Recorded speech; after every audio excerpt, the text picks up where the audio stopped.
मेरी माँ हमेशा सुर्ख दोपट्टा पहनती थी। कोई शादी हो, कोई ईद, कोई रिश्तेदारी में जाना हो, माँ की चॉइस हमेशा वही सुर्ख रंग में छूटी थी, तो मुझे लगता था उम्मी को यही रंग अच्छा लगता है। मगर जब मैं बड़ी हुई मैट्रिक में, तब एक रात मुझे असल वजह पता चली।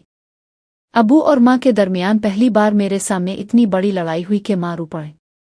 माँ की आवाज़ बहुत धीमी थी, लेकिन मैंने एक जुमला बिल्कुल साफ सुना। मैंने ये सुर्ख दोपट्टा शादी वाले दिन लिया था क्योंकि मैं इस घर को प्यार से रंग देना चाहती थी, और आज तक ये दोपट्टा इसी उम्मीद में पहनती आई हूँ। और माँ ने बात खत्म करते हुए कहा, मैंने कभी इस घर को छोड़ने का सोचा भी नहीं। मैं चाहती थी कि इस घर का रंग कभी फीका ना हो जाए।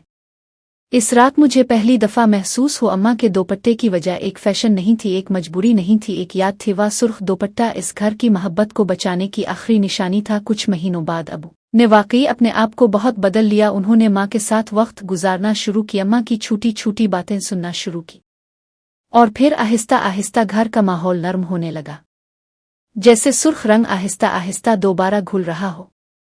आज भी जब मैं माँ को तैयार होते देखती हूँ, वो सुर्ख दोपट्टा पहनकर आईने के सामने खड़ी होती है, तो मुझे सिर्फ ये नहीं लगता कि माँ खूबसूरत लग रही है, मुझे लगता है माँ ने इस घर को अपने दोपट्टे के रंग से बचाया है।